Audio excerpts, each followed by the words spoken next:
por qué los humanos hacemos lo que hacemos. El inconsciente está procesando hasta 40.000 estímulos por segundo. Estamos bajo ataque continuo. Si ahora mismo por esa puerta entrara un tío con un... Lo primero que haríamos todos es arrodillarnos y decirle, por favor, no me mates. El cerebro, cuando está en modo de supervivencia, no entiende de dignidad. Llegues como llegues, pero mi misión es mantenerte con vida. ¿Yo puedo modificar mi genética? Tú puedes encenderla y apagarla. ¿Vale? ¿Qué determina qué genes se encienden y qué genes se apagan? Tus hábitos de vida. Me parece bestial. Es brutal. También transmitimos genéticamente qué estímulos en nuestra vida han sido negativos y qué estímulos han sido positivos. Y esto es un melón que lo flipas. Vamos cuesta abajo, de culo y sin frenos. La biología es el hardware, la cultura es el software. Y cada vez que la ideología se ha puesto por encima de la biología, hemos acabado muy mal. Si tú te sientes atacado por tu realidad biológica, el problema no es de la realidad biológica. La hemos liado muy parda. Me estoy metiendo en un jardín. Hoy y ahora en Roca Project tengo conmigo a Izanami, madre, antropóloga, experta en neurociencia y comportamiento humano. ¿Lo he dicho bien? Perfecto. Bienvenida a Roca Project. Muchísimas gracias por la invitación. Estoy con unas ganas de empezar tremendas. Qué bueno. Me encanta escuchar esto de tu boca. ¿Cómo te encuentras? Lo primero. Muy bien, muy tranquila. Muy tranquila. Has venido a Barcelona porque imagino que vienes a dar charlas, das muchas charlas, ¿no? Conferencias, formaciones. Sí.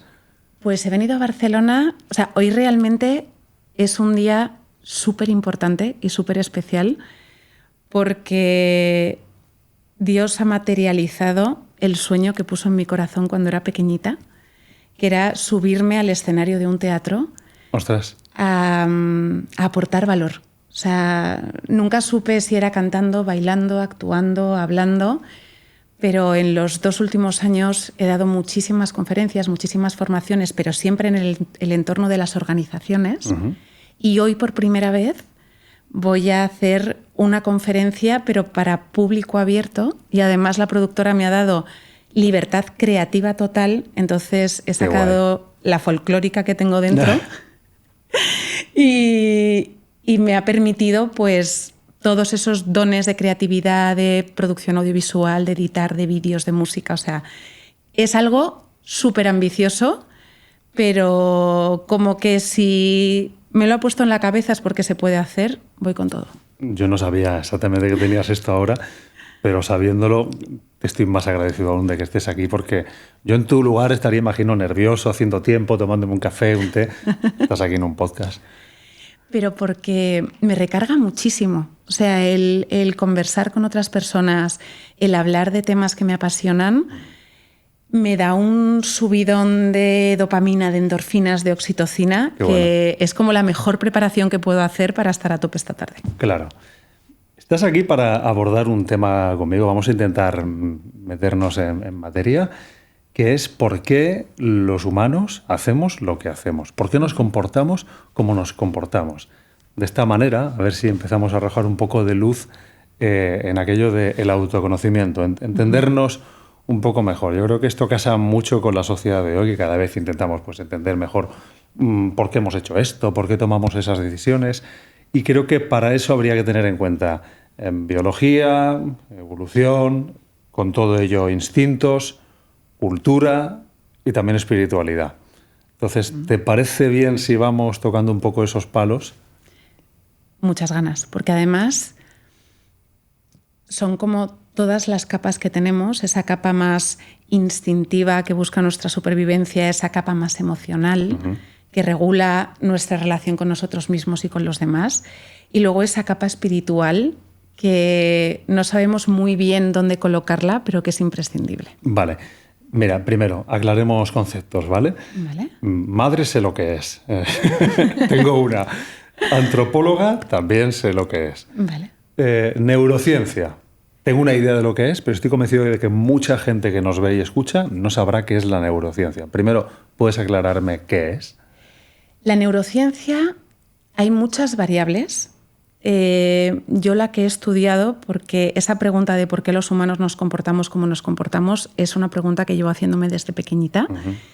Y la neurociencia nos da muchísimas claves porque al final te permite entender qué es un pensamiento y qué ocurre en el cerebro cuando tenemos un pensamiento, qué sistemas neuroendocrinos, qué respuestas hormonales y biológicas se detonan después de ese pensamiento y cómo eso influye en nuestro comportamiento, en nuestro estado físico y en nuestro estado mental. Vale, entonces sería casi lo mismo que la neuropsicología, ¿o es parecido o se mezcla? Se mezcla mucho, yo creo que se mezcla mucho, porque al final es la búsqueda de la comprensión de por qué de pronto cierto estímulo me da miedo o cierto estímulo me detona ansiedad o me detona alegría, qué ocurre en mi cerebro cuando eso pasa y por qué a algunas personas distintos estímulos les generan respuestas diferentes.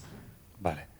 Entonces, una cosa es lo que ocurre en el centro de operaciones y determina, por tanto, cómo nos comportamos. Eres experta en comportamiento humano. ¿Qué es el comportamiento humano? Es súper amplia la pregunta, pero ¿qué dirías que es? El comportamiento humano al final es cómo reaccionamos a los estímulos externos e internos, porque están las cosas que recibimos de fuera, que pueden ser una conversación, una imagen, una sensación física, pero también reaccionamos a las cosas que ocurren dentro, a nuestro pensamiento ejecutivo, a las cosas que nos decimos por dentro, a nuestros estados de ánimo. Entonces, es muy interesante cómo lo de fuera y lo de dentro se difuminan, porque al final nuestro cerebro no distingue entre lo que pensamos y lo que está pasando de verdad. Vale, qué interesante. A mí ahora mismo, verte y hablar contigo, estoy recibiendo unos estímulos visuales, unos estímulos de temperatura, unos estímulos de posición, ¿no?, de localización kinestésicos, y esto se está traduciendo en mi cerebro en conexiones neuronales. Vale. Cuando yo mañana me acuerde de esta conversación que hemos tenido hoy, el recuerdo va a conectar las mismas conexiones neuronales que se están conectando ahora. Entonces, si ahora mismo hablar contigo me está generando dopamina o serotonina porque estoy muy cómoda y muy a gusto, ¿Sí? Mañana, cuando vuelva a recordar esto y a vivirlo de la misma manera neuronal, volveré a detonar esas mismas hormonas. Qué bueno. Con lo positivo está muy bien, Sí. pero imagínate que estamos teniendo una discusión y que nuestra conversación me está produciendo cortisol y adrenalina porque me estoy sintiendo atacada.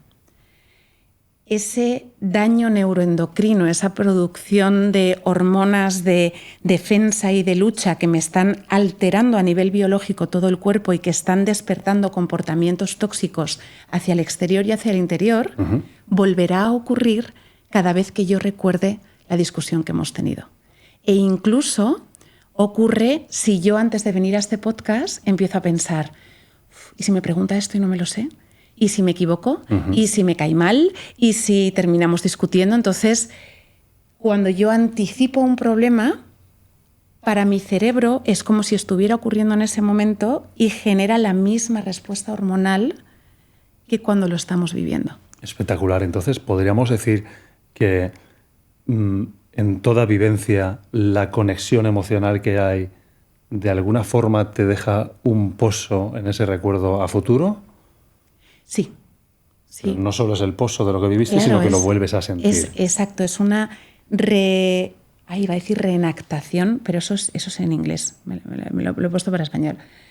O sea, es como volver a vivir otra vez una revisitación de lo que has vivido. Y lo brutal es que no hay pensamientos neutros, no hay pensamientos inocuos. O sea, un pensamiento siempre va a generar una respuesta biológica que afecta a todo el cuerpo. No es mi cabeza es una caja negra que aquí pasan cosas y en mi cuerpo pasan otras. No, al final tenemos un nervio vago que se llama nervio vago, pero realmente es una ramificación que viene por aquí, que regula los movimientos del cuello, por eso está muy relacionado con la inteligencia emocional, con la conexión, regula los latidos del corazón, el ritmo respiratorio y la digestión. Wow. Entonces, todo eso está conectado con mis pensamientos. De hecho, si yo me asusto, lo primero que hago es... O sea, me estoy asustando con todo el cuerpo, no solo estoy teniendo un... Uy, qué susto mental. O sea, es la experiencia al final. Por un lado sería lo que objetivamente está ocurriendo y luego lo que interiormente está aconteciendo. Exacto. Y cómo condiciona eso tu comportamiento en reacciones, en interacciones y demás. Es tremendo porque me estás ayudando a entender con esto que has dicho de que vuelves a sentir lo mismo que sentiste. Hace poco visité un instituto.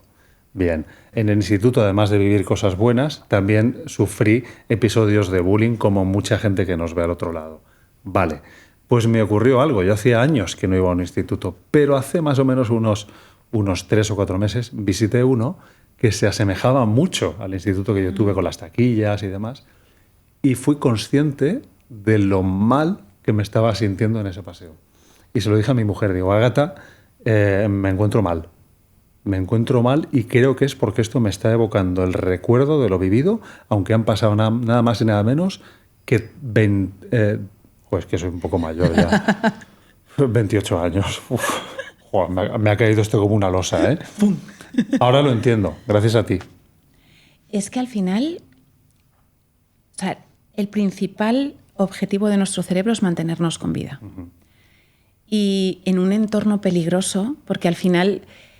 Estos entornos que tenemos ahora, de los que disfrutamos un porcentaje bastante pequeño de la población, de seguridad, temperatura regulada, comida a 2 metros, son estadísticamente irrelevantes, tanto históricamente como ahora en presente. Claro. Entonces, en entornos peligrosos en los que tu vida corre peligro a diario, el ensayo y error no vale. O sea, si tuviéramos que llegar a la selva y decir, uy, qué animalito más bonito, y es un león, no habríamos llegado hasta aquí. Entonces el cerebro tiene la misión de categorizar lo antes posible los estímulos externos como peligrosos, ¿vale?, o como productivos para la supervivencia. Ya nos estamos metiendo en materia. Esto es biología pura, instinto sería. Sí, totalmente. Vale.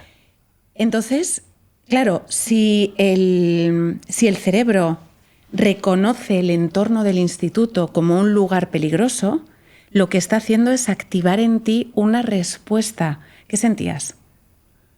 Era un malestar, pero lo que deseaba era salir. ¿Vale? Un instinto de huida. Sí. Porque probablemente eso fue lo que mejor te sirvió, el huir y esconderte de las personas que te hacían bullying, no enfrentarte a ellas.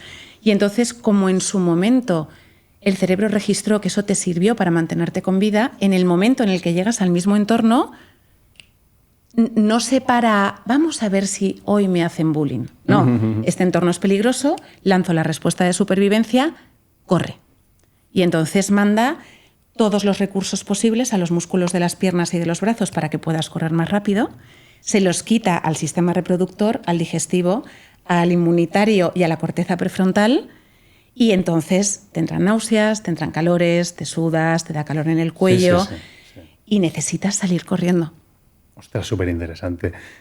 Es que creo que te voy a hacer un poco de consulta al final. Dale. Hace también un par de meses estoy convencido de que estuvieron a punto de intentar atracarme.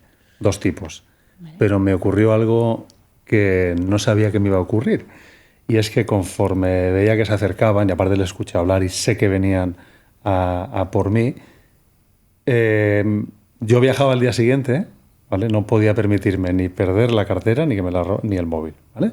No podía, sobre todo por trabajo. Y entonces, sin decidirlo, me preparé para pelear. Pero yo me encontraba mal, ¿vale? Venía de haber tenido COVID. Vale. Estaba hecho polvo. Oye, ¿te puedes creer que me noté hasta más fuerte? O sea, mi postura corporal, me puse que yo no soy pequeño.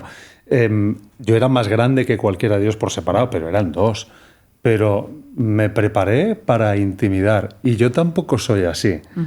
Luego hablé con alguien que sabe de comportamiento humano, concretamente Óscar Tarruella, un invitado que tuvimos, y me dice, es que el cuerpo se prepara o para pelear o para huir. Que tuviste algo así como seguramente un chute de adrenalina. Vale, entonces me ayudas a decodificar un poco esto que viví, si tiene sentido, si no lo tiene. ¿Sabes qué pasó además? Que no se atrevieron a... Pasó cerca, hubo un tema de miradas ahí y creo que los disuadí. Y luego salí por patas. No corrí, pero luego busqué la manera de huir de aquello. Pero yo el mensaje que sentí que debía darlos es, bueno, tú inténtalo, pero te vas a llevar una fiesta de joyas y yo no soy así. Es. No soy así, pero mi cuerpo lo quería hacer. Tu cuerpo sabía que te robaran no era una opción. Entonces, como no era una opción, y quizá por la distancia y sabiendo que ellos eran dos, tomó la decisión instantánea e inconsciente de que la única opción era pelear. Tuve 10 segundos, ¿eh? Solamente 10 segundos. Sí, sí, y menos. O sea, la decisión, eso se toma en milésimas de segundos. O sea, tú date cuenta que el pensamiento consciente, la corteza prefrontal, es capaz como máximo de manejar unos 9 pensamientos a la vez. Y depende también de la neurodivergencia o de lo neurotípico que sea el cerebro, más o menos. El inconsciente está procesando hasta 40.000 estímulos por segundo. O sea, a la velocidad a la que va esto...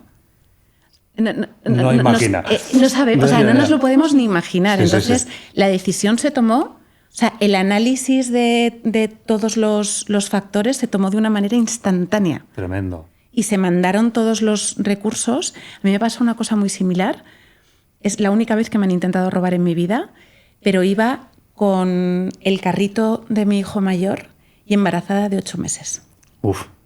Entonces yo iba caminando por la calle y me di la vuelta y me encontré a un hombre con la mano metida en mi bolso.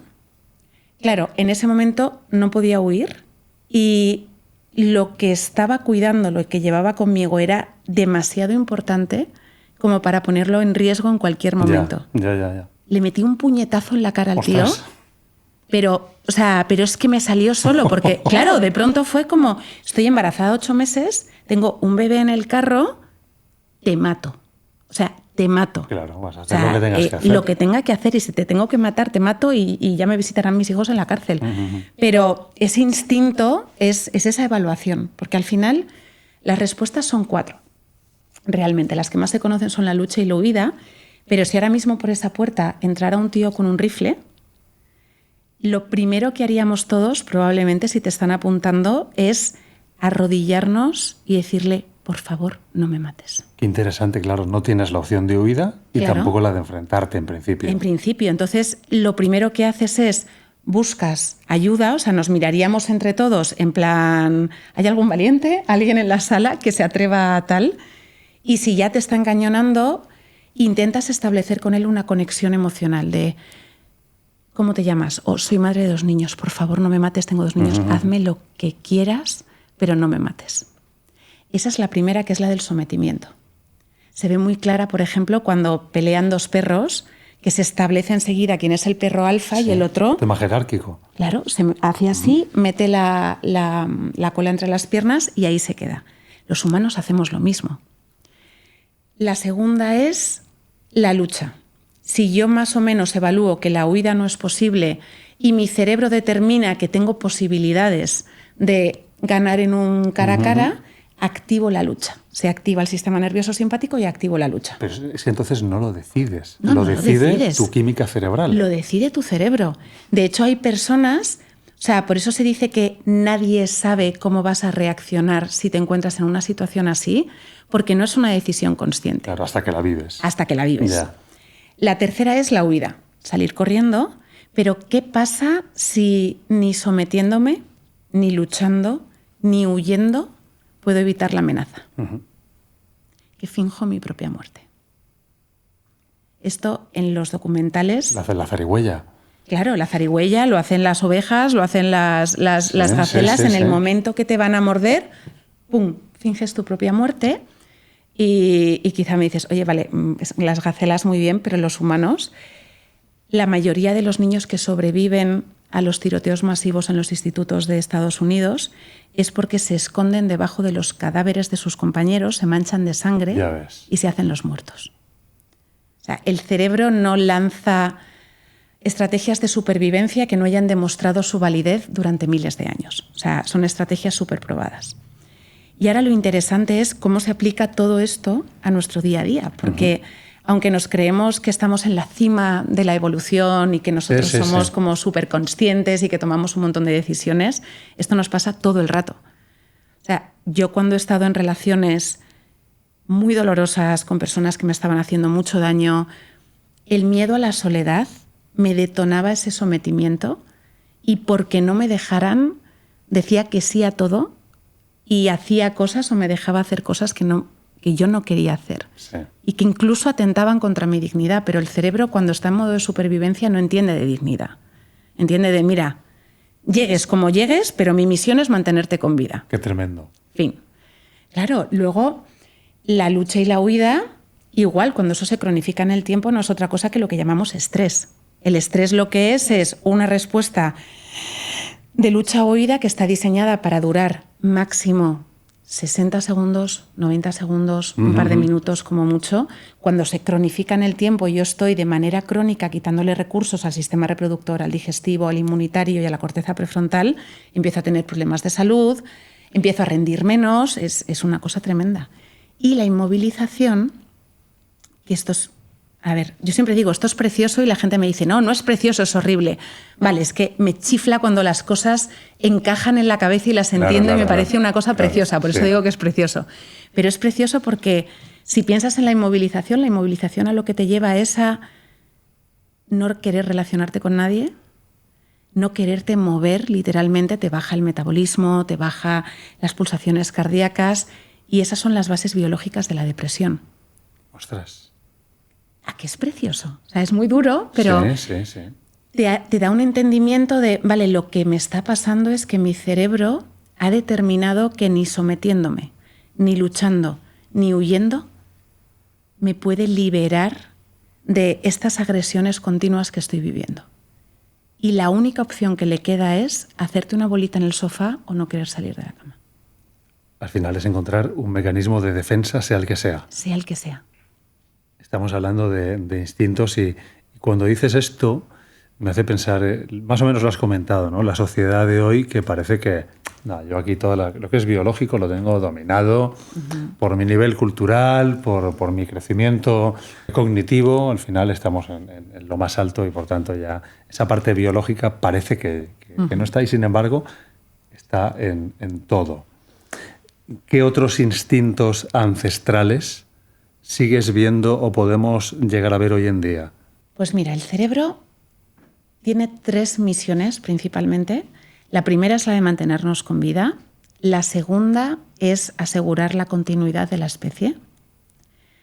Y la tercera es asegurar, si ya lo otro está cubierto, mejorar las condiciones de vida de las personas que nos rodean. Que luego da para mucho también porque es precioso. Al final tenemos una recompensa neuroendocrina, o sea, existe una recompensa biológica cuando hacemos cosas por y para los demás. Y esta es la belleza de que el diseño del cerebro premia el amar a los demás como a nosotros mismos. Qué interesante. Es precioso. O sea, a mí a veces me dicen, ¿pero cómo puedes ser antropóloga y creyente? Digo, porque la antropología me ayuda a entender el diseño de Dios y a darme cuenta con hechos biológicos de que, me voy a poner muy andaluza, está todo pensado. O sea, está todo pensado y está todo diseñado para que lo que hacemos tenga una recompensa biológica. Ya ves. El segundo, que es el de la continuidad de la especie, claro, ¿cómo se asegura el cerebro de que hagamos lo que el cerebro determina que tenemos que hacer? Que luego veremos que muchísimas veces cuando hay infancias duras, que es cuando se están regulando, ¿no? Es como un termostato, o sea, a partir de qué grados tiene que saltar el aire acondicionado o a partir de qué grados tiene que saltar la calefacción, ¿no? Ese termostato que nace bien normalmente se va desregulando a lo largo de la infancia. Entonces, si hemos tenido infancias duras en las que hemos sufrido muchas agresiones, del tipo que sean, o en las que hemos crecido con un autoconcepto destruido, ese termostato se desregula y en la adultez lanzamos respuestas que no se corresponden con el nivel de peligro de productividad real de lo que estamos viviendo. Porque te atrofiaste. Claro, te atrofiaste o te te pasaste de rosca. Te pasaste de rosca. Sí, entiendo. Entonces, hay personas que en la adultez les pasan cosas maravillosas, pero no llegan al grado de que les salte el aire acondicionado y su cerebro produzca las hormonas correspondientes de serotonina, de endorfinas y de sentirse bien, que es lo que se llama depresión endógena, que es ese problema de los receptores de serotonina pierden la sensibilidad a la serotonina y entonces biológicamente eres incapaz de sentir felicidad. Uf. Y lo mismo pasa con el miedo. Claro, por eso la gente dice, no es que no quiera, es que no puedo. Es que no puedo. O sea, literalmente no puedes. Lo mismo pasa con el miedo, con los estados de hipervigilancia. Las personas que han sufrido abusos durante la infancia, del tipo que sean, verbales, sexuales, físicos, da igual, tu cerebro determina durante esos... Para que te hagas una idea, entre los 0 y los 6 años, las ondas cerebrales de los niños son muy similares a un estado de hipnosis. ¿Por qué? Porque entre los 0 y los 6 años el cerebro está determinando cómo de seguro o inseguro es el entorno al que ha llegado ese niño y qué respuestas de supervivencia de las 4 que hemos visto tiene que automatizar y tener más preparadas para lanzar en cuanto llegue una amenaza. ¿Qué pasa? Que si el cerebro determina entre los 0 y los 6 años que ese niño ha llegado a un entorno muy inseguro, aunque las condiciones de vida de esa persona mejoren con el tiempo y sea capaz de salir de ese infierno y vivir en entornos más seguros psicológicamente, esto, un insulto, una mala mirada, un lo que sea, les va a detonar una respuesta de sometimiento, lucha, huida o inmovilización desproporcionada al input que están recibiendo. Wow. Entonces, claro, si yo en la infancia mi cerebro automatizó que pegando, gritando y diciendo palabrotas era la manera en la que los adultos que me rodeaban me hacían caso, aunque fuera para castigarme, de mayor voy por la calle, me mira alguien mal, cojones, me miras mal, te voy a partir la puta cara. Pero es porque eso se desreguló en la infancia. Claro. Te escucho y pienso, ¿por qué no me enseñaron esto en el colegio? Joder, o sea, ¿no? O sea, haríamos un mundo mejor. Totalmente. Si yo me entendiese mejor con estos conocimientos, o supiera por qué el colega de clase que hace las gamberradas, quizás hay una razón biológica, química, cerebral, que en parte justifica lo que está haciendo, haríamos un mundo más empático, ¿no? Así es. Yo el otro día leía una frase que era: cada vez que estés interactuando con una persona, piensa que con lo que estás interactuando es con un cerebro dañado durante la infancia. Ostras. Y que todas las respuestas que te va a dar, positivas o negativas, no tienen nada que ver contigo. Tienen que ver con qué tuvo que automatizar ese cerebro para asegurar que las personas que le rodeaban cuando era pequeñito se quedaran cerca. O sea, uno de los miedos más poderosos que tenemos escrito en el cerebro es el miedo al rechazo. De hecho, cuando sentimos soledad, se encienden en los escáneres cerebrales las mismas áreas que el dolor físico. O sea, el cerebro intenta evitar por todos los medios que nos quedemos solos, que nos rechacen, que nos expulsen del grupo. ¿Por qué? Porque, de nuevo, en estas condiciones de vida hiperprivilegiadas que tenemos, que son una auténtica bendición, quedarte solo, o sea, más o menos te las podrías apañar viviendo solo, sin amigos, sin tal, sin no sé qué. Pero ahora mismo estamos en un país en un conflicto armado o en un país en el que tienes que colaborar con otras personas para conseguir comida o para defenderte, solo. O sea, por eso se utilizaban los exilios como castigo de muerte prácticamente, ¿no? Una de las cosas que más me impactó de la maternidad es que yo veía a mi bebé en su hamaquita esta y decía, es que si yo me voy, se muere. Ya ves. O sea, literalmente, si yo desaparezco, se muere. Si yo me desmayo ahora mismo, me quedo en coma y no viene alguien aquí hasta mañana, se muere. No tiene ninguna posibilidad. Ninguna posibilidad de sobrevivir. Sí. Entonces, eso, si lo siento yo, en el cerebro del niño está súper implantado. Entonces, claro, durante la infancia, la orden cerebral es: hay que hacer lo que sea necesario para que estos adultos no me abandonen, para que estos adultos me hagan caso. Si tengo que hacer lo que me digan, tengo que decir que sí a todo y aunque me duela, me moleste o me haga llorar, me tengo que callar, sonreír y seguir tirando, lo hago. Si tengo que gritar, patalear, decir palabrotas, romper cosas porque es la única manera de que mi madre deje de mirar el móvil y me mire a los ojos aunque sea para gritarme, lo hago. Si tengo que quedarme súper calladito y no molestar a nadie porque si hablo me gritan, lo hago. De nuevo, el cerebro entiende de supervivencia, no entiende de dignidad. Tú eres una madre aventajada. O sea, tienes un hijo, ¿verdad? Tengo 2. Tienes 2. Tengo 2. ¿Aplicas todo esto luego para decir, a ver, Izanami, no lo castigues? Tienes un poco de mano blanda, mano dura. ¿Cómo lo haces? ¿Cómo aplicas esto en tu vida personal? Pues mira, con los niños. Mi psiquiatra se parte de risa conmigo. Sí. Porque, claro, de hecho me ha ayudado mucho a salir de un bucle en el que yo entraba, porque no tuve una infancia muy fácil. Y entonces cuando no has tenido una infancia muy fácil y tienes tus propios hijos, hay 2 opciones. O enfrentarte, mirarte al espejo y arreglarte tus cositas. Te da mucha pereza o te da demasiado dolor y no lo puedes soportar y anulas eso y repites lo que te hicieron. Uh-huh. O te arremangas y dices, vale, esto acaba aquí, conmigo.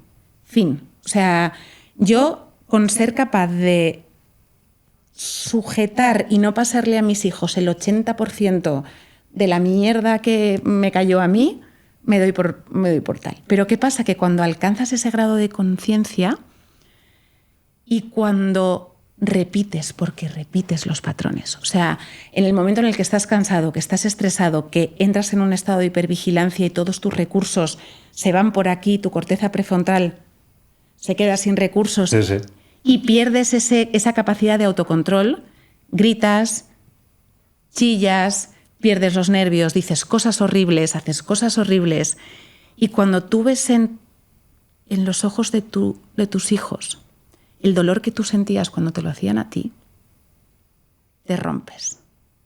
Y entonces generas más estrés. Y entonces pierdes más los papeles. Y entonces entras en un bucle buscando la perfección de no hacer daño a tus hijos, que lo único que consigues es ponerte a ti mismo en un estado mental que te impide regular todo el dolor que te está haciendo hacerles daño.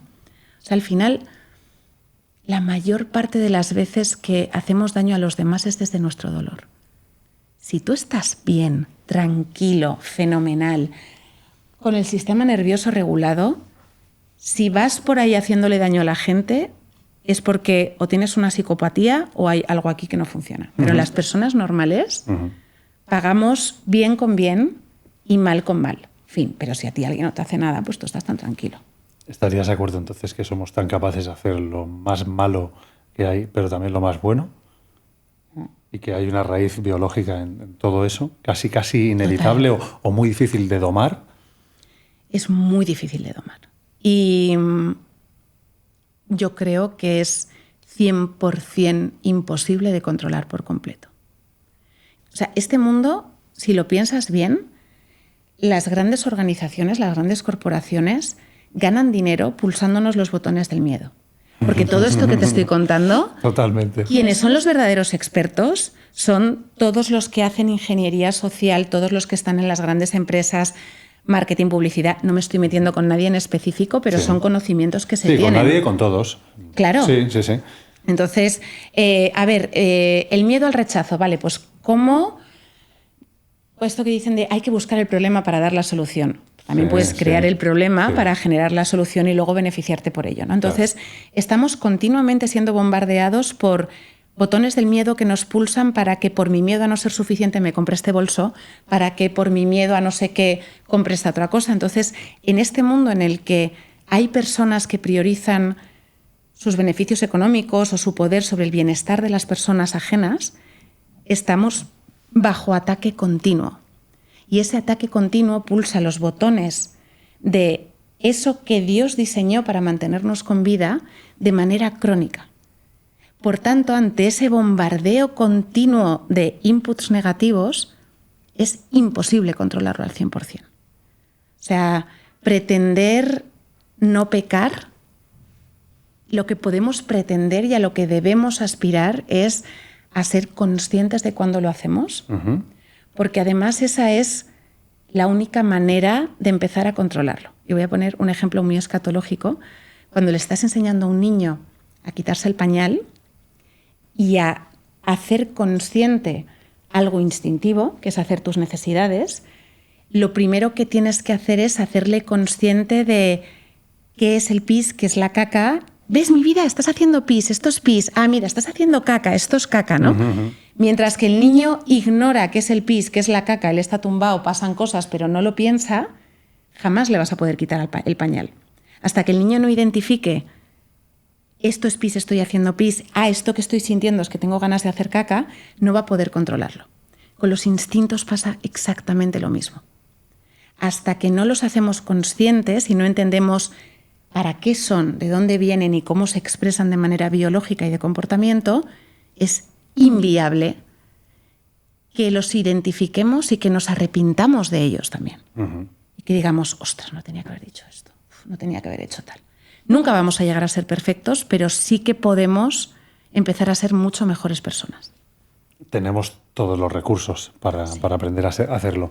Bien, aquí lo curioso es que me da la impresión de que venimos de ser muy primitivos, pero lo seguimos siendo. O sea, con una diferencia, tenemos internet y aire acondicionado, ¿no? Pero seguimos siendo muy parecidos a aquellos de las cuevas, ¿no? ¿O verdaderamente hay una evolución moral que acompaña a la cognitiva? O sea, somos, perdón por la expresión, seguimos siendo la misma mierda en todo lo malo que hacíamos, pero educados bajo un constructo social de lo que sea. Me chifla esta pregunta. Yo creo que realmente vivimos en un sistema que se le pueden poner muchas etiquetas y una de ellas es la tecnocracia. Y es una etiqueta que nos hace creer que por el simple hecho de haber sido capaces de crear estas cosas tecnológicas y estas cosas que nos facilitan tanto la vida, somos mejores en todos los sentidos. Y que la tecnología, por el simple hecho de ser avanzada, es necesariamente buena. Que se lo digan a la generación que tienen ahora 18, 19, que han crecido con el móvil, que tienen los peores ratios de salud mental de la historia y los ratios más elevados de suicidios que se ha vivido en esa edad en la historia de la humanidad. Pero bueno, yo creo que ni hemos mejorado cognitivamente, ni hemos mejorado moralmente. Que hemos sido capaces de, por una acumulación de conocimiento a lo largo de miles de años, de construir cosas que nos hacen la vida más agradable. O sea, eso es una evidencia palpable. Pero no estoy segura de lo de la superioridad moral, ni siquiera de la superioridad cognitiva. De hecho, lo que los estudios apuntan es que esa superioridad cognitiva vamos cuesta abajo, de culo y sin frenos. O sea, ya hace un año la Asociación Española de Pediatría emitió un comunicado pidiendo que por favor dejaran de ponerle a los bebés móviles delante porque estaban detectando unos retrasos en el lenguaje ya estandarizados. O sea, es como que los niños aprenden a hablar un año más tarde. De hecho, en Estados Unidos, el mes pasado cambiaron ¿sabes las guías estas con los checks cuando eres padre primerizo de, ¿qué tendría que estar haciendo mi hijo ahora? Esto, gatear, los tal, reflejos, no sé qué. Sí, todo. Han retrasado la mayoría de los hitos entre 1 y 2 años, pero porque la media de los niños ya no lo alcanza. Tremendo. ¿Y cuál es el problema? Que entre los 0 y los 21 se está desarrollando el cerebro y se están generando conexiones neuronales y lo necesario para tal. Que si no se desarrollan en el momento, luego cuesta mucho más que se desarrollen. Ya. O sea, si hablas con cualquier profesor de universidad ahora mismo, están desesperados. Porque no es un problema de actitud de la juventud, es una falta de capacidades cognitivas de leer información durante mucho tiempo, sintetizarla, comunicarla, expresarse. O sea, nos estamos cargando el diseño cerebral que traemos de serie. O sea, si alguien viajara en el tiempo y les diese smartphones a los Homo habilis, no hubiéramos llegado a ser lo que somos, ¿no? Ni de coña. O sea, ni de coña. Y solo hace falta leer literatura antigua o todas las cosas que nos han permitido llegar hasta aquí, las matemáticas, las ciencias, o sea, todo eso lo hicieron señores que creemos que porque vivieron hace 1000, 2000 años eran primitivos. No eran primitivos, o sea, eran mucho más educados y con unos cerebros mucho más capaces probablemente porque se enfrentaban a más retos que los nuestros. O sea, el cerebro ama la eficiencia energética. Uh-huh. Esto gasta el 25% de la energía de todo el cuerpo. Entonces, tienen un director financiero ahí a tope de... Si no es imprescindible, no voy a gastarme 3 calorías en conectar esta neurona. Entonces, claro, o sea, el cerebro solo aprende cuando se enfrenta a retos. Uh-huh. El nivel de retos a los que nos enfrentamos tú y yo hoy en día y a los que se enfrentaban hace 500 años, claro, no tiene nada que ver. Nada que ver. Entonces, nuestro potencial está muchísimo menos desarrollado de lo que estaban los potenciales de las personas de otro o que viven aquí y ahora en mundos mucho más difíciles. Hace unos programas hablamos de inteligencia artificial. Claro, entonces, cuanto más lista sea la inteligencia, parece que más idiotas vamos a ser nosotros. Total. O sea, un proceso, una evolución hacia la estupidez. Sería algo así. Hacia la inhabilidad cognitiva. O sea, es que es una cuestión de que lo que no se trabaja no se desarrolla. Y si no te enfrentas a ningún reto, tu cerebro no siente la necesidad y por tanto no lo hace de detonar habilidades, capacidades cognitivas necesarias para la vida. Eso puede provocar también, entiendo, es verdad que es un mundo súper globalizado, pero si no lo tengo mal entendido, hubo como evoluciones coetáneas, ¿no?, en distintos puntos y lugares. Bien, esto podría producirse hoy en día. Y te lo digo porque hace poco vi un artículo que hablaba de la tribu Bajau. ¿Vale? Es curioso el nombre porque ellos lo que hacen es bajar a la ¿De verdad? Han bajado perdón por el chiste malo. Han bajado a las profundidades del mar. Dicen que pueden bajar más o menos unos 70 metros de profundidad, pero que hacen apneas de cerca de unos 13 minutos. Yo he hecho pesca submarina, he hecho snorkel 30.000 veces. Me gusta, entonces me puedo imaginar lo que es eso, porque no es para mí literalmente imposible. Vale, entonces aquí nos vamos un poco a Darwin, ¿no? La evolución de las especies. Esto sería porque por una variación genética, de golpe uno tiene el bazo más grande, creo que es por eso, entonces puede almacenar mayor cantidad de oxígeno y hace mayor tiempo de apnea. Puede durar más, está más preparado, pero esto ocurre por casualidad. Eso sería la evolución, no porque el entorno fuerce esa evolución. Entonces seríamos lamarquistas. ¿Lo digo bien? Sí. Vale, tú, la antropóloga eres tú. Si meto un patinazo me lo dices. Vale, pues siguiendo a Darwin, da la casualidad de que alguno de estos desarrolla esa capacidad y entonces empiezan a sobrevivir, la selección natural, a pasar generaciones, y estos mejor adaptados son los que acaban prevaleciendo y ahora aguantan 13 minutos, cosa que tú y yo no podríamos. ¿Hasta aquí bien? Sí. Vale, perfecto. Entonces, ¿este tipo de evoluciones paralelas se pueden seguir dando hoy en día? Totalmente. Hay un concepto muy interesante que es posterior a Darwin, que es el de la epigenética. La epigenética lo que hace es traspasar los rasgos genéticos adquiridos a la siguiente generación. O sea, ya no es tanto que los que más están adaptados al medio más se reproducen y por tanto pasan más su pool genético a la siguiente generación, sino que, sin presión, todo lo que tú hicieras genéticamente hablando hasta que concebiste a tu hija, eso se lo pasaste a ella. Vale. Y ahí la cantidad de información que se pasa es apasionante. Pero, o sea, yo puedo pasarle... O sea, ¿yo puedo modificar mi genética? Tú puedes encenderla y apagarla. O sea, nosotros tenemos... A ver, por favor, explícame. Nosotros venimos con un potencial genético, ¿vale? Pero de ese potencial genético, no me acuerdo ahora muy bien, pero era como que está encendido entre un 10 y un 20%. Vale. Entonces, ¿qué determina qué genes se encienden y qué genes se apagan? Tus hábitos de vida. Tú puedes tener por genética familiar, genética de predisposición a un cáncer, por ejemplo, pero tus hábitos de vida pueden determinar que esos se enciendan o se apaguen. Esto no es determinante porque si tu predisposición genética a un cáncer es muy elevada, y hay 1000 casos, y eres una persona que no ha fumado nunca, no ha bebido nunca, ha comido fenomenal y aún así tiene un cáncer de pulmón, que también ocurre, pero hay mucho input de tus hábitos. ¿Qué pasa? Que esos hábitos que tú apagas o enciendes, esa información se la pasas a tus hijas. Entonces, claro, yo esto lo aprendí después del primer hijo y vamos, o sea, no he estado más fit, ni he comido mejor, ni he estado más tranquila que cuando hice el segundo. O sea, era como, vamos a pasarle aquí lo mejor. Pero es tremendo lo que me estás diciendo. O sea, no son los hábitos culturales adquiridos, no es que yo... Es que, a ver, para también, que se entienda bien, o sea, pero es que esto sería muy de Lamarck. O sea, no es que si yo me pongo a hacer flexiones y me pongo fuerte, mi hijo va a nacer más fuerte porque yo me he puesto más fuerte. Eso no. Pero que si el deporte ha mejorado mi genética, ¿eso es lo que quieres decir? Eso sí se trasladaría. El deporte ha determinado qué genes se encienden y se apagan de tu pool genético. Hostia, me parece bestial. Es brutal.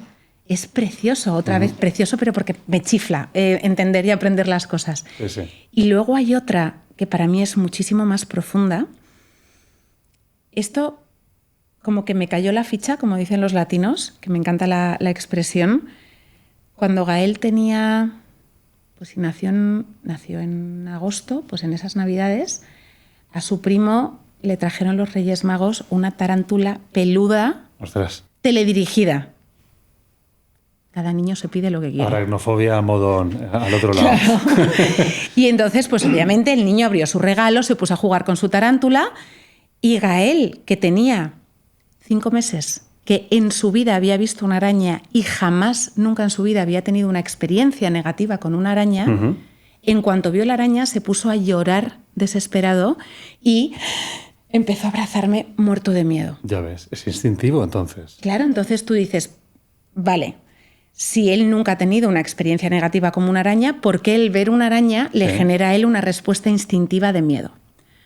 Porque también transmitimos genéticamente qué estímulos en nuestra vida han sido negativos y qué estímulos han sido positivos. Y esto es un melón que lo flipas. Esto me suena a lo típico que puede tener hasta detractores. ¿Hay detractores de esta teoría? De todas. O sea, en general hay detractores de cualquier teoría que se hable siempre jamás, pero seguro que sí. Abre un poco más el melón, por favor. Vale.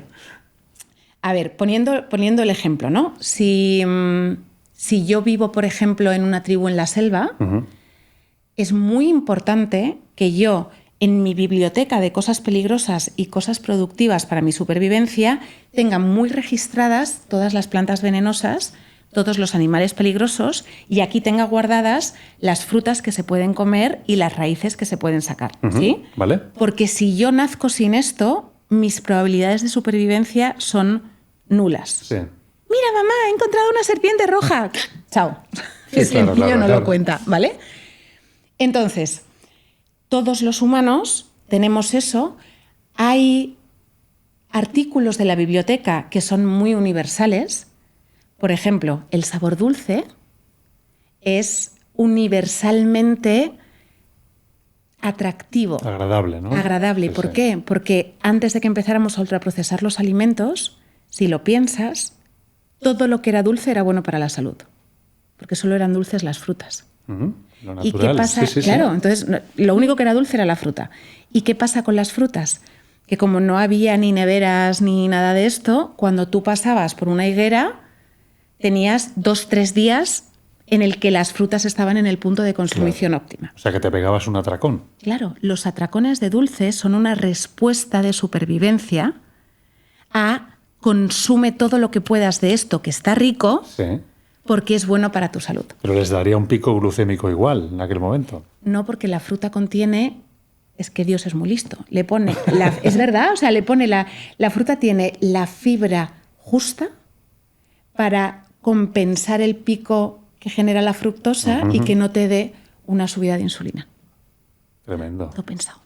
Entonces, volviendo a la biblioteca, hay cosas que son universales, pero luego hay cosas que por epigenética, y tiene todo el sentido del mundo, son muy culturales. en una cultura en la que, por ejemplo, nosotros no tenemos esa información de qué plantas son venenosas, igual que no tenemos la información que puede tener un niño esquimal de saber diferenciar qué hielo se puede romper y qué hielo no se puede romper cuando lo pisas. Que un niño esquimal trae eso de serie, tú y yo no.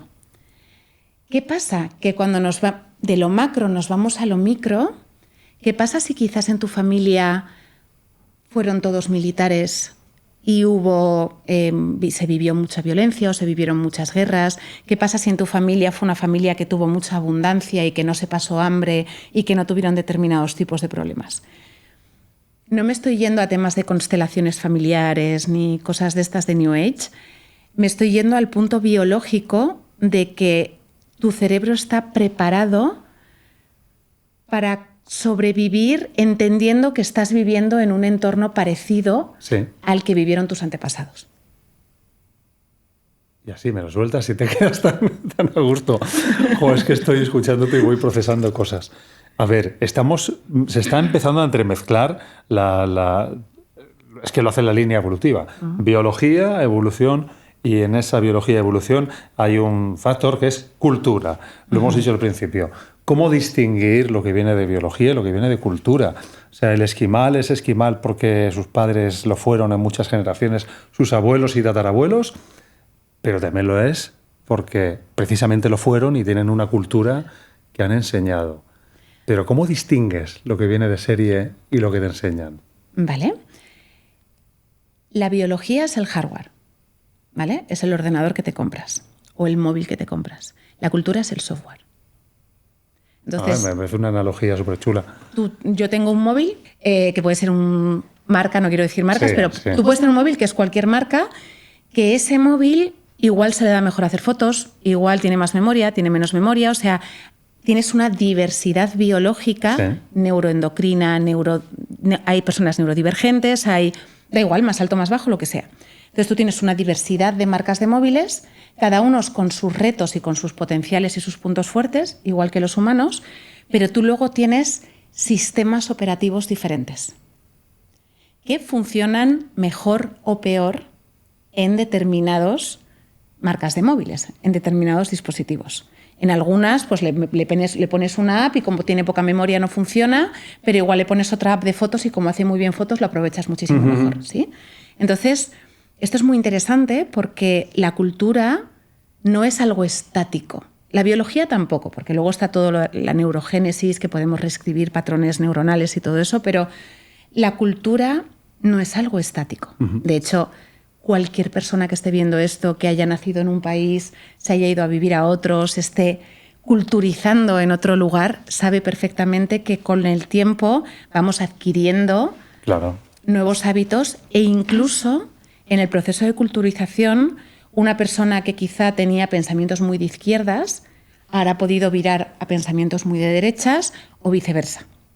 Entonces, la cultura es un proceso que va en marcha, que va instalándonos aplicaciones en el dispositivo diferentes. Algunas se quedan, algunas se van, pero estas aplicaciones determinan para qué usamos el móvil, para qué uso yo el cuerpo y los dones que me han sido dados en mi entorno social. En un entorno social en el que se prima muchísimo, si eres una mujer, la belleza, que te abras un OnlyFans y que le enseñes el cuerpo al mundo, en esa cultura puede que mi dispositivo tenga un par de aplicaciones culturales que me quedan ahí de un sentido de moralidad, de ética, de dignidad, de valores, pero puede que la app que me instale la cultura ocupe tanto espacio en la memoria que tenga que desinstalar esas dos y me abra un OnlyFans. ¿Sí? O sea, al final, estas apps van determinando para qué utilizo yo el dispositivo. Vale. ¿Y qué piensas de las apps que nos han hablado ciertos lobbies detrás sobre lo que es un hombre, lo que es una mujer, lo que debe ser uno, lo que debe ser lo otro? En esta cultura en la que además es muy difícil decir lo que uno piensa porque detrás de esta moralidad, detrás de esta tolerancia, parece que hay todo lo contrario, más intolerancia que nunca y no existe la libertad. Creo que somos más presos que muchas otras generaciones de antes. Entonces, ¿cómo ves esto que te acabo de comentar? La prueba... Terreno pantanoso, ¿eh? Ah, a mí me encantan los terrenos pantanosos. La prueba es que cuando me has hecho la pregunta, has elegido muy bien tus palabras, porque sabes que igual, si no, no se ve lo que se tiene que ver. Que tampoco hay palabras que no puedo decir yo ahora para que esto se vea. Y es escalofriante. O sea, es que es verdad, fíjate, tengo que exponerlo de la manera correcta, claro, para que no me caiga un aluvión. Hay palabras que no se pueden intentando decidir decir. qué quería decir o qué no quería decir. Claro, mira, el estudio de la historia debería de ser obligatorio, tanto en ciencias como en letras. O sea, debería ser una asignatura para la vida, como muchas más, que es cómo gestionar tus... O sea, pero el estudio de la historia es imprescindible porque te permite ver patrones, ver cómo empiezan ciertas cosas y cómo terminan inevitablemente. Porque somos cíclicos al final. Totalmente. Y cada vez que la ideología se ha puesto por encima de la biología, hemos acabado muy mal. Muy, muy, muy, muy mal. En el momento en el que, por no dañar los sentimientos de alguien con la verdad y con la realidad, decidimos que la verdad es mentira y no se puede mencionar y es mala para que esa persona no se sienta ofendida, la hemos liado muy parda. Muy, muy, muy, muy parda. Porque entonces la verdad y la mentira se difuminan. El bien y el mal se difuminan. Y entramos en un entorno de grises que lo que más importa es cómo reciba la persona que tienes delante la realidad. O sea, si tú te sientes atacado por tu realidad biológica, el problema no es de la realidad biológica. Y no estoy diciendo, no estoy culpabilizando, ni victimizando, ni nada de eso. Pero si a mí me enfada que este sofá sea azul, porque a mí me gusta el rosa y este sofá es azul y me parece fatal que sea azul, sí, no puedo prohibir la palabra azul y decir que azul es un sentimiento. Porque azul es un color y esto es azul. Ya. Y fin. La realidad. Es la realidad, es la verdad. Pero cuando difuminamos eso por ideologías y censuramos a las personas que todavía se atreven, y la prueba es que estamos hablando en clave, a las personas que, no porque me dé miedo, porque no me da miedo ninguno, pero porque quiero que esto llegue al mayor número de personas posibles. Sí. Lo estás haciendo muy bien. Claro, es como... A buen entendedor. El que tenga oídos para escuchar, que oiga. Que oiga. Otra mejor todavía, un poquito más cercana. Yo soy morena, ¿vale? De pelo. Y imagínate que me veo más guapa rubia, que me gustaría ser rubia, que me encantaría ser rubia y que me siento mejor siendo rubia. Fenomenal. Me tiño de rubia. Fenomenal. O sea, estoy en la libertad absoluta de teñirme el pelo del color que quiera, mientras que no dañe a nadie, no me dañe a mí misma, está todo bien. Estamos de acuerdo. El problema empieza cuando yo dejo de entender la verdad de que soy una rubia teñida y empiezo a decir que no, que yo soy rubia natural. Y como tú me dices no dicen a mí, pero, o sea, eres una rubia teñida, entonces ya me enfado y digo, no, es que ser rubia es un sentimiento. No necesitas nacer rubia para ser rubia.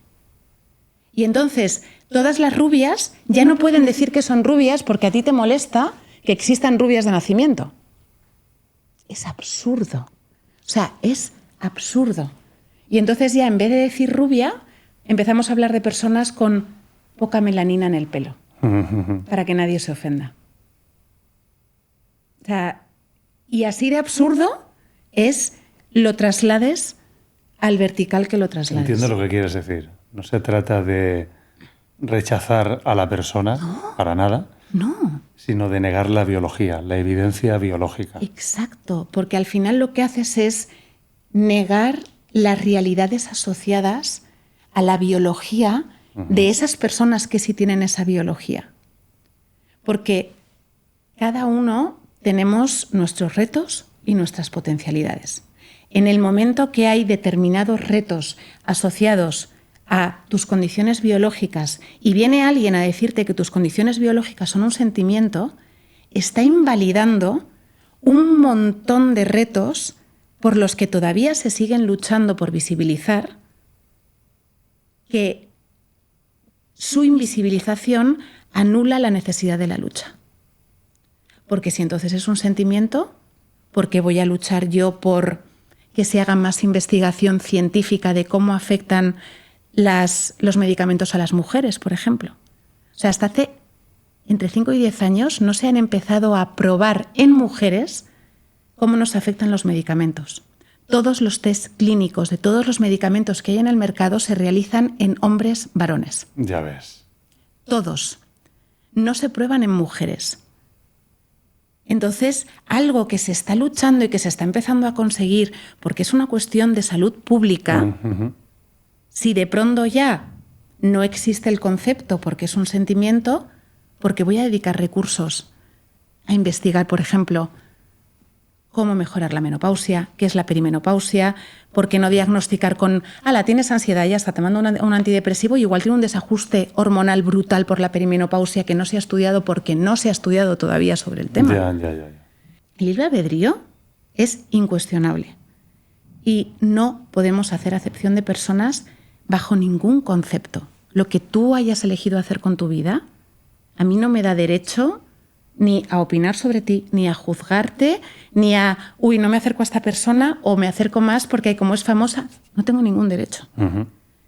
Pero sí tengo la responsabilidad de decir la verdad y de no callarme por miedo a que alguien se ofenda con la verdad. Si la verdad te ofende... O por lo menos decir tu verdad, ¿sabes? No. Bueno, porque para ti la verdad es algo objetivo, que es intachable, que es irrefutable. ¿Sabes? Yo te entiendo, tú ves la parte científica, biológica, pero no deja de ser tu verdad a ojos de otro. Claro, pero es que en el momento en el que entramos en tu verdad, tu realidad, entramos en una subjetividad cognitiva y moral que es súper peligrosa. Pero hilamos con lo del principio del programa. Todo lo que vivo es primero la realidad objetiva, pero también luego es como yo la siento emocionalmente, ¿no? Total, pero dentro de eso, esto es madera. Totalmente de acuerdo. ¿Sabes? O sea, igual tú, imagínate... Bueno, pero para algunos será un holograma, también. O sea, fíjate, estamos en ese punto de teorías donde tú y yo estamos en una simulación también, para algunos. También. Pero tú imagínate que tú vienes de una familia de carpinteros o de una familia de ebanistas y que sabes muchísimo sobre maderas. Y entonces para ti esto es una mesa de madera con tal, con no sé qué, o sea, me sabes describir la madera, los años que tenía el árbol por tal, por no sé qué. Igual yo no tengo ni idea de madera si no estoy segura de si es madera contrachapado, ¿sabes? Pero sigue siendo madera. Cuando nos llevamos esto al terreno moral, los resultados son escalofriantes. Porque que esto sea madera, sea contrachapado, sea plástico, sea un holograma, a efectos prácticos, sociales y culturales, no tiene mucho impacto. Pero ¿qué pasa cuando decimos que, y esto yo no pensaba que estaba tan extendido culturalmente? Se me ocurre subir un reel hablando del bien y el mal. ¿Vale? Se me ocurre a mí. Que el reel, lo único que digo es que había escuchado una metáfora que me había gustado mucho de, oye, cuando una persona elige violar y un juez le condena por la violación, ¿quién tiene la culpa? ¿El violador o el juez por condenarle? ¿No? Que era un poco la respuesta a la gente que dice es que ¿cómo puede un Dios bueno mandar a personas al infierno? Hasta ahí. Ya, bueno. ¿Y qué? Se te lió. Pero a unos niveles, una cantidad de gente de, bueno, es que el mal es relativo. Es que el bien y el mal no existen, bueno, el mal es relativo, tal. Pero ese relativismo moral es como, vale, el mal no existe. Entonces, si el mal no existe, ¿cómo me puedes justificar violar a un bebé? ¿Cómo cojones me puedes justificar violar a un bebé? Es que como tú tienes la necesidad, porque tú tienes el deseo, y entonces como mereces tener la vida que quieres y tú lo que quieres es violar bebés, pues adelante. ¿Quién es la sociedad para decirte que no lo hagas? Claro. ¿Sabes? Claro. Y ese pensamiento es mucho más común. O sea, yo sabía que existía, pero me asustó mucho ver lo común que es. Entonces, el bien objetivo, o sea, hay moralidad absoluta, o sea, hay mal absoluto, bien absoluto y grises. O sea, no te estoy negando los grises, hay muchísimos grises. Yo soy la primera que acabo de decir hace un rato que mataría a un hombre si intentara hacerle algo a mis hijos, sabiendo que matar está mal. Claro. Pero jamás violaría a un bebé. ¿Sabes? Hay decir, grises y hay blancos y negros. Pero de serie parece que venimos sabiendo que eso no está bien. Justo. Y yo eso es una cosa que fíjate que biológicamente no hay ninguna explicación. Ay, estamos entrando con una suavidad al siguiente tema. Sí. Mira, qué bueno eres. Espiritualidad. Ajá. Claro, ya lo sé ya. Vale. Oye, que es que te entrevisten también da mucho gusto. Jo, es como... vaya. Es muy guay. Pues muchas gracias. No existe ningún lugar en el cerebro, no hay ningún lugar físico ni químico, hormonal o del sistema nervioso que explique esa sensación innata, ese conocimiento innato que tenemos del bien y del mal. Uh-huh. Se han hecho muchísimos estudios con bebés, con niños pequeñitos, típico, ¿no? Meten a un adulto y un niño en una sala con los cristales estos de interrogatorio y entonces el adulto de pronto entra con un montón de bultos y se le cae algo y el niño, su primera reacción es recogerlo del suelo y dárselo. Con niños más mayores hacen experimentos tipo a uno le dan un sándwich enorme con tal con no sé qué y al otro le dan 2 uvas. Y en cuanto el investigador se da la vuelta, se reparten la comida, ¿no? Uh-huh. Estos actos de bondad innata y de repulsa innata que sentimos cuando vemos algo cruel o algo muy doloroso, espiritualmente se explican con la gracia común que nos da Dios. Uh-huh. La gracia común... Bueno, tú estás toda la entrevista haciendo referencia a él. Sí. Te escucho, entonces también habrá que entrar en chicha y saber el porqué de esto. Pero es una explicación muy bonita también porque lo que te dice es que Dios pone en cada uno de nosotros lo que se llama la gracia común, que es ese sentido innato del bien y del mal. Uh-huh. Ese sentido innato que nos permite aborrecer, rechazar y prevenir que se le haga daño a otras personas y que nos impulsa a ayudar a las personas que nos rodean y a intentar evitar el mal y el dolor en otras personas. Y esa es esa gracia común. Ahora, volviendo a la ingeniería social, esta gracia común, siendo espiritual, se solidifica en un desarrollo de, sobre todo, el sistema límbico del cerebro y de la corteza prefrontal, de cosas como la empatía, la tolerancia a la violencia, y que, bueno, tuvisteis aquí a Marina Marroquí, o sea, mejor que ella no lo voy a explicar, pero que precisamente en las edades en las que se solidifica el desarrollo de la empatía y el desarrollo de la colaboración, si tú expones a los niños durante esos años a violencia extrema, ya sea a través de memes, de vídeos, de videojuegos, de lo que sea, de nuevo volvemos al termostato, su termostato se desregula e interpretan como violencia no aceptable algo muy fuera de lo común. Porque generas tolerancia a lo que está por debajo. Exacto. Entonces tienes una generación que es mucho más tolerante a la crueldad, a ver el sufrimiento ajeno de otras personas y que pierde el detonante biológico para evitarlo. Es escalofriante. Es que estoy pensando que quizás también las personas somos cada cual más distinta de la otra y es parte de la gracia de lo que somos. Pero estoy intentando viajar al pasado para entender, por ejemplo, cómo podríamos intentar dibujar una escena, ¿no? Hay una película que es En busca del fuego, no sé si la conoces, es no antigua, está bien, donde hay un momento que, pues instintivamente, son neandertales y hay un momento de reproducción humana, ¿vale? No le pide ningún tipo de permiso. Ya está bebiendo en el río y el otro va y la coge y la agrede de una manera violenta.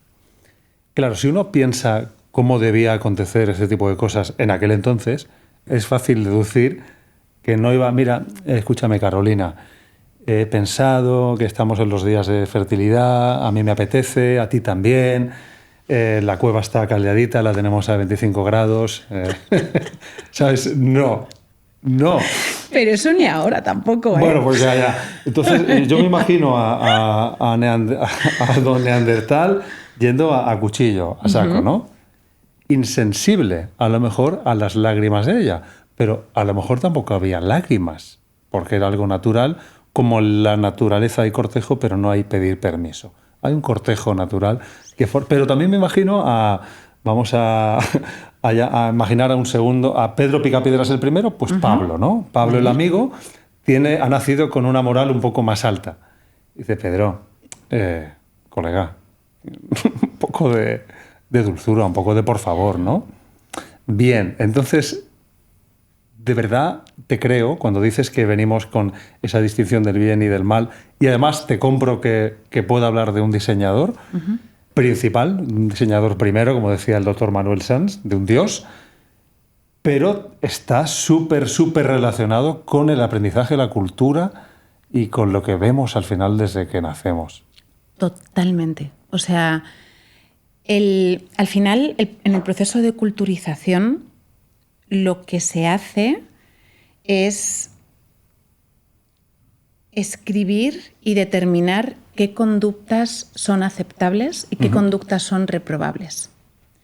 Y como el proceso de culturización tiene lugar desde la infancia, nuestros termostatos se van ajustando a eso. Entonces, hay cosas que para las mujeres de una cultura les parecen inconcebibles y que las mujeres de otra cultura no lo interpretan como un problema. Porque nunca... Me estoy metiendo en un jardín yo sola, no pasa nada. Te he metido yo sin querer. No o queriendo, nada. Ni lo sé. Mira, comportamiento humano. Estamos hablando, va surgiendo, nos metemos. Claro, cosas que para las mujeres de un país pueden ser inconcebibles, para otras ni siquiera son conscientes de que les estén haciendo daño o de que sea un problema. Bueno, pero ni siquiera otros países. Ni siquiera otros países. Este país, hace 40 años... Acuérdate del anuncio de Soberano, no sé si era Ron o Soberano, y sale una mujer, a mi marido cuando llega a trabajar en casa le gusta que tenga una buena copa, como viene de mal humor o algo así y tal, y dices, se le debe pegarle una torta. Yo intento que tenga su copa de Soberano. Ostras, te hace pensar que seguramente para ese tipo de hombre, para muchos, no para todos, para muchos aquello era lo normal. Lo normal. Bajo ese constructo social. Y para ellas, tristemente, también lo era. Tristemente, la frase de mi marido me pega lo justo. Mi marido me pega lo normal. Lo justo, qué terrible. Es terrible, es horroroso. O sea, llevándonoslo como más cerca, yo trabajo mucho en Latinoamérica, viajo mucho a Latinoamérica para dar allí conferencias y hay un choque cultural impresionante. O sea, cuando yo les digo a ellas que en España hay mujeres que se ofenden si te abren la puerta o si te dan paso o si te hacen subir las escaleras, y ya no te digo si te echan un piropo, te miran como... ¿Pero por qué? O sea, no lo entienden, no ven el mal, no ven qué problema hay en que un hombre te abra la puerta, ¿no? Entonces volvemos otra vez a qué cosas es mal absoluto y qué cosas están consideradas mal cultural, que son esos grises que están ahí de por medio. Que bueno, la maldad en sí... Claro. Y la maldad entendida, construida sí. Vale, seguimos hablando de esto. Has dicho espiritualidad. La pregunta es, la pregunta del millón. ¿Buscamos a Dios porque va en nuestro código genético? ¿O lo hacemos por aprendizaje cultural? ¿Qué crees? Bueno, a ver, lo intuyo porque me has dicho Dios muchas veces, entonces imagino lo que me dirás, pero o si quieres, sepáramelo antropológicamente y desde el punto de vista de tu fe que tienes. No existe ningún lugar que hayamos descubierto, aún porque todavía queda mucho por conocer de la biología humana, de lo extraordinaria que es, pero no existe ningún lugar físico que se pueda tocar, ni ninguna hormona como la oxitocina o la adrenalina que podamos decir, aquí reside la espiritualidad humana. Vale. O sea, no hay un lugar físico para colocarla, pero sí hay una evidencia aplastante, histórica y unánime de que en todas las culturas, de una manera o de otra, todos los seres humanos han buscado conectar con algo más grande que ellos. Sí, o sea, esto es súper antiguo. Sí, sí. Permanentemente. Sí, sí. O sea, incluso las personas que puedan ser ateas en esta cultura, sean conscientes o no, igual su Dios es Taylor Swift, Elon Musk o quien sea. Ya. O sea, todos tenemos la necesidad de adoración. De endiosar algo, quizás. De endiosar, exacto. Tenemos la necesidad de adoración, de tener a alguien a quien admirar, a quien agradecer, a quien adorar y a veces a quien culpar de nuestros problemas, ¿no? Esa necesidad humana, que seamos ateos o de la religión que seamos, la hacemos, se expresa muy, muy bien en un estudio de McKinsey. Es de 2012 el estudio. Luego, si queréis, os dejo el link para que lo pongáis en la descripción porque es súper interesante. En este estudio de McKinsey lo que hacían era, en 20-30 países de todo el mundo, analizaban a personas de todas las cohortes de edades. O sea, la muestra estadística es brutal y les comparaban salud espiritual con salud mental y con salud física. Yo, a priori, siendo creyente, lo primero que pensé, dije, vale, va a haber una correlación directa entre la salud física y la salud mental. La correlación directa, pero que es una cosa brutal, es entre la salud espiritual y la salud mental.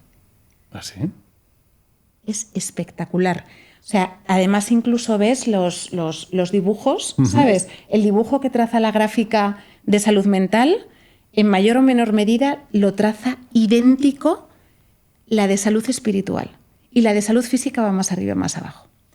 Otra cosa súper interesante que se ve es países, por ejemplo, como los musulmanes. Países musulmanes, países de Latinoamérica en los que la fe se vive de manera más abierta, más social, que quizá no hay tanto tabú como en España, ¿no? O sea, en España, si eres cristiano o católico, como que se separa mucho, ¿no? Una cosa es tu vida profesional, otra cosa es tu vida personal y otra cosa es tu fe.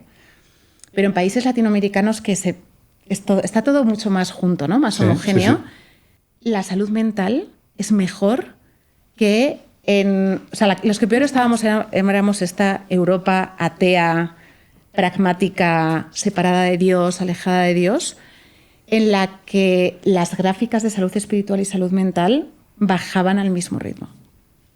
¿Se es más feliz creyendo en Dios? Yo, por experiencia propia, sí.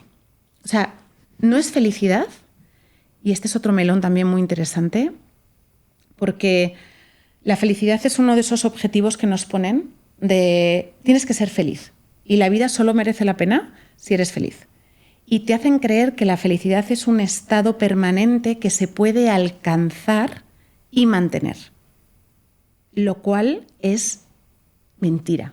O sea, eso no existe la felicidad real, continuada en el tiempo, todos los ratos, todo el día. Estoy de acuerdo. De hecho, cuando eso ocurre, es algo patológico psiquiátricamente, porque uno de los indicativos de tener una buena salud mental es vivir una hemodiversidad en la que eres capaz de sentir a lo largo de un día enfado, tristeza, felicidad, tal. Yo creo que, y en mi experiencia, a mí lo que me ha dado Dios es paz, que es muy distinta a la felicidad. O sea, la paz no tiene nada que ver. La paz es pasar por pruebas, pasar por problemas, pero teniendo por una parte la seguridad de que todo tiene un para qué y de que nunca vas a caer del todo, que te están sosteniendo, y la esperanza de que todo va a ir mejor. A ver, Dios en el proceso de convertirme, yo creo que se encontró con un hueso ahí duro de roer, porque yo tenía una soberbia. O sea, sé que la soberbia es un pecado muy común, pero ahora miro para atrás y es como, madre mía de mi vida.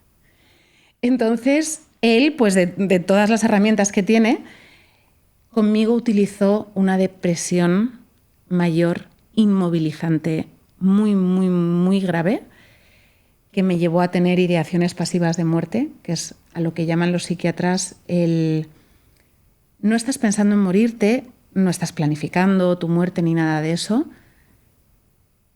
pero vives creyendo que todo el mundo estaría mejor sin ti. Ostras. Que tus hijos serían más felices sin ti, que tu marido sería más feliz sin ti, y que si tú desaparecieras, el bienestar físico, mental y emocional de los que te rodean sería muchísimo mayor. O sea que ese instinto de supervivencia empieza a minarse y a salir un deseo de autólisis, ¿no? Claro, en el punto, fíjate que hablábamos que las 3 funciones del cerebro son mantenerte con vida a ti mismo, perpetuar la especie y mejorar la vida de los demás. ¿Ya? La depresión, que está relacionada con ese modo dorsal vagal del sistema nervioso, que es la inmovilización. Si mi cerebro ha determinado que ni sometiéndome, ni luchando, ni huyendo puedo sobrevivir, me inmoviliza. Mi cerebro ya ha tirado la toalla en la posibilidad de sobrevivir. Entonces baja esa pestaña y la siguiente que le queda es la de la continuidad de la especie. Cualquier padre, cualquier madre bien equilibrado que sepa que la supervivencia de sus hijos depende de la suya, se inmola. Te inmolas. O sea, a mí me dicen, tu vida a cambio de las 2 de... Mátame. Ni te lo piensas. Pero mátame, pero vamos, sí. O sea, me pongo delante de un camión de lo que haga falta. Sí. Y si además tú tienes la creencia de que tu existencia le está haciendo daño a tus hijos y a las personas que te rodean, el cerebro automáticamente determina apaga y vámonos. O sea, pasa una cosa, no tiene nada que ver, pero otro ejemplo de cerebros que deciden no seguir viviendo es esta cosa horrorosa y terrible que ocurre en los orfanatos que tienen muchísimos niños. Esto lo estudiaron, de hecho, en Rusia. Los bebés que solo recibían contacto para cambiarles el pañal, nada más, morían. Se dejaban morir. Se dejaban morir, pero era una decisión totalmente racional. El cerebro determinaba, vale, he nacido, no hay adultos a mi alrededor que estén atentos a mí, que estén pendientes a mí, no tiene sentido seguir invirtiendo energía en crecer, porque antes o después voy a morir. Ostras. Claro, es terrible. Entonces, volviendo a mi historia, yo llegué a estar en ese punto en julio del año pasado. Se hace muy poquito. Muy poquito. En agosto... ¿Pero ya creías? Yo en ese punto creía, pero todavía creía que cosas como el futuro de mis hijos estaban mejor en mis manos que en las de Dios. Entonces yo cuando oraba, yo hacía el ejercicio de, Señor, pongo mi carrera. Al principio era como pongo mi carrera profesional en tus manos. Y como ya es mucho. Y si Dios decide ahora que necesito hacerme una asceta, irme por el campo y perder todas las cosas materiales que tengo, ¿ahora qué? ¿Sabes? Entonces lo dices como con la boca, en plan, Señor, te amo, te adoro, pongo en tus manos mi carrera profesional, pero por favor no me quites el trabajo, ¿sabes? Con la boca chica. Con la boca chica. Sí. Entonces yo estaba en ese punto de te quiero, te amo, te adoro, Dios, gracias por todo lo que me das, pero si los niños me encargo yo mejor que tú. Entonces, claro, ¿por qué hacemos eso? Ese exceso de control es una respuesta también de supervivencia a infancias en las que tu cerebro aprendió que no podías confiar absolutamente en nadie. Que cualquier persona en la que confiaras y pusieras tu bienestar psicológico o físico te iba a fallar y te iba a hacer daño. ¿Eso es lo que te enseñaron a ti? Sí. Entonces, las personas, cuando creces así, de mayor, es muy difícil llegar a confiar realmente en los demás. Y eso se maquilla o se resuelve con una soberbia y una sensación de superioridad de no es que yo no confíe en los demás y no me deje a los demás porque tengo miedo de que me hagan daño.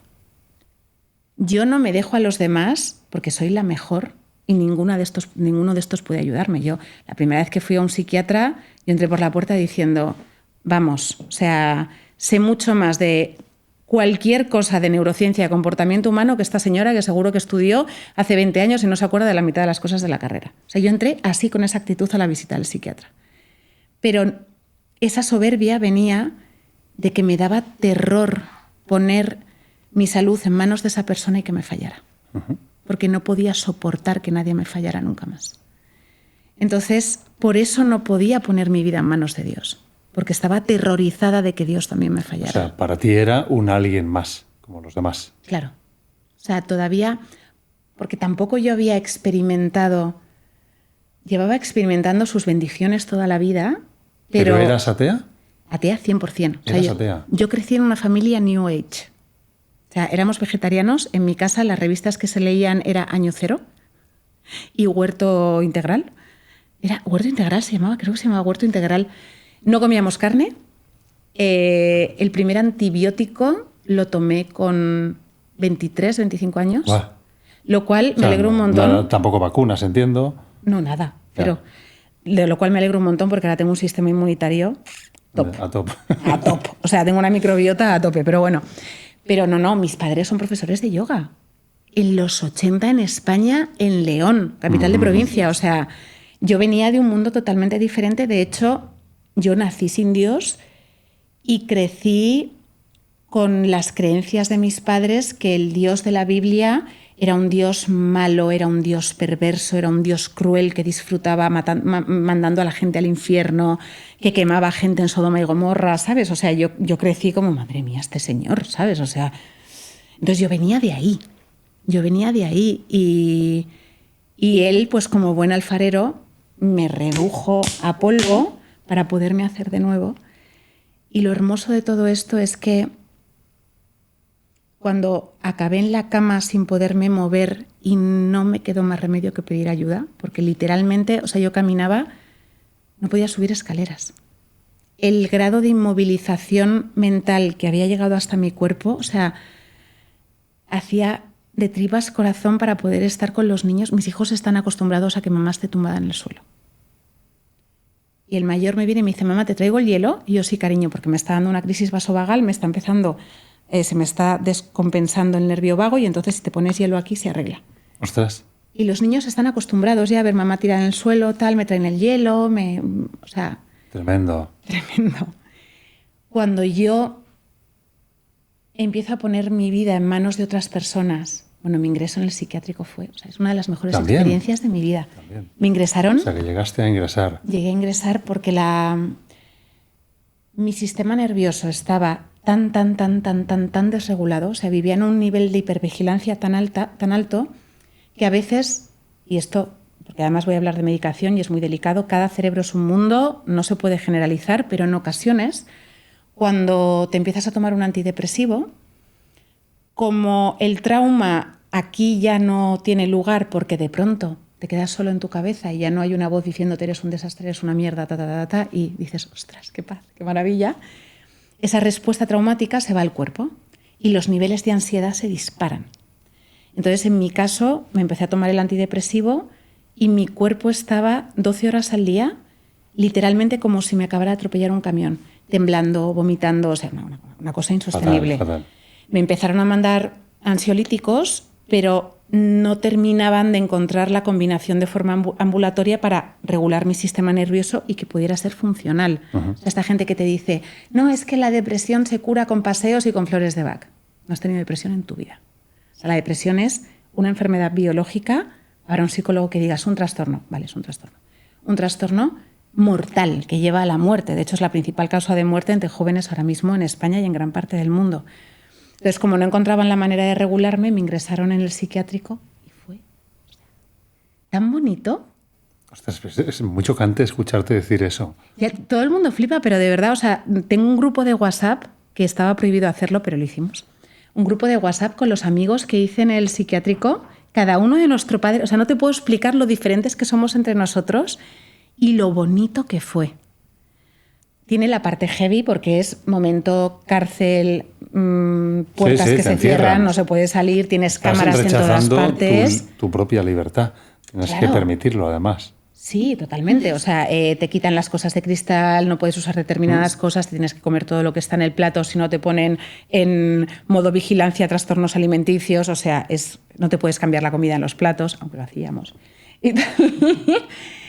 Pero ahí fue donde Dios me enseñó la ayuda que necesitaba y que estaba bien confiar, que estaba bien ponerme en manos de otras personas, porque él sabía que hasta que yo no tuviera una experiencia cercana, humana, de vale, no pasa nada, no iba a ser capaz de dar el paso enorme de poner mi vida entera en sus manos. Lo que me ha hecho es, en el momento en el que, yo salí del psiquiátrico con 8 pastillas diarias de 3 medicaciones diferentes, en noviembre del año pasado. En enero empecé a mejorar y a día de hoy estoy con una pastilla. En 6 meses. O sea, ha sido una cosa rapidísima y él ha tenido muchísimo que ver. ¿Qué pasa cuando lo pones todo en manos de Dios? ¿Te acuerdas cuando hablábamos al principio de que tu cerebro no distingue entre lo que piensas y lo que pasas? En el momento en el que yo sé que mi futuro, el de mi familia, está en las manos del Dios que creó el universo, me despreocupo por completo. O sea, vivo con la tranquilidad de que pase lo que pase, va a ser la mejor opción posible. No sé si te ha pasado alguna vez, yo tenía un novio horroroso, pero una cosa horrorosa, todas las palabrotas, insert palabrotas, las que quieras del mundo, cerramos insert. Un saludo desde aquí, colega. Te lo curraste. Te lo curraste. Y yo pedía, no creía a Dios, pero pedía por la noche, por favor que no me deje, por favor que no me deje, si me deja me muero, si me deja me muero, si me deja me muero. En ese momento, desde mi limitadísima perspectiva humana, yo creía que ese hombre era lo que yo necesitaba, era lo que era mejor para mí. Y gracias a Dios que me dejó.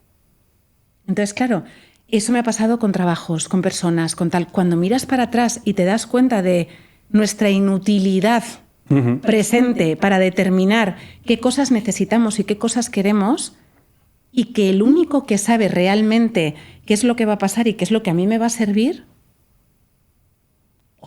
yo ahora vivo con una paz.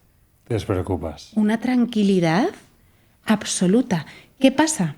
Que estoy dejando de machacar a mi cerebro con recreaciones continuas de problemas y estoy limitando la producción neuroendocrina de cortisol y adrenalina que me están desregulando biológicamente. Luego te encuentras mejor. Exacto. La ansiedad desaparece. Y poco a poco el sistema nervioso se va regulando. Él lo que está haciendo ahora mismo es que está volviendo a poner en mi vida las mismas situaciones que el año pasado me llevaron a donde terminé, para que pueda vivir en mi propia experiencia la bendición de darme cuenta de que con él soy invencible, soy absolutamente indestructible.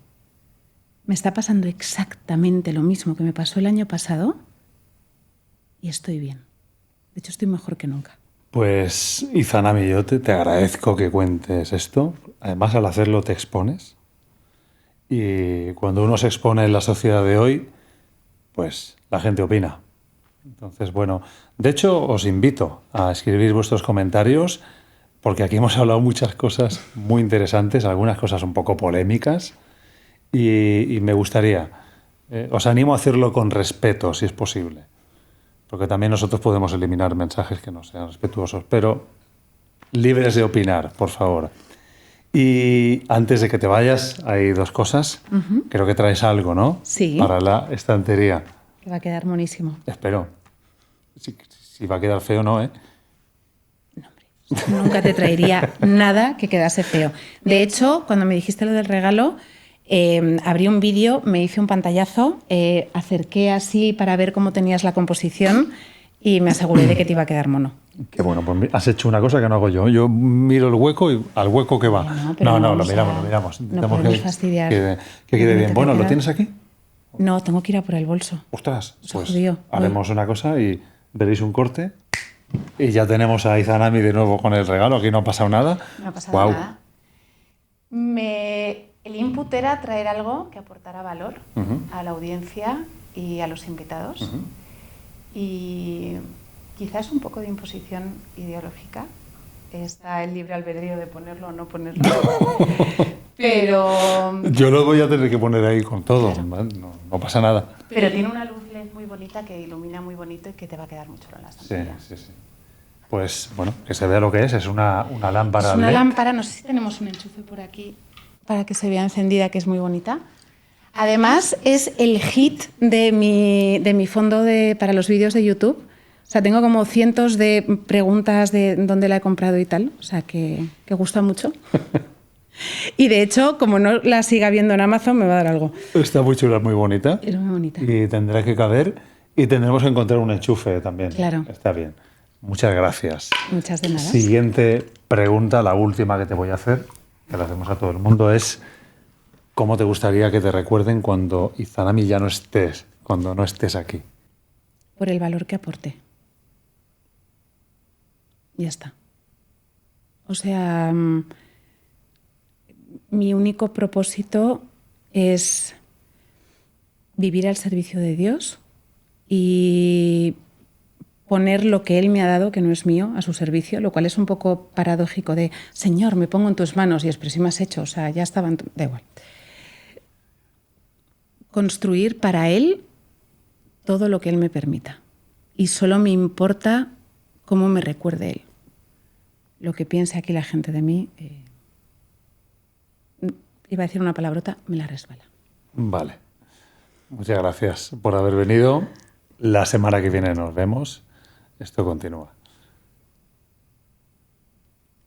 Tengo que decir gracias, así. No, podemos acabar como queramos. No, para nada. Podemos terminar así también. Acaba así, fuera. Siempre acabamos así.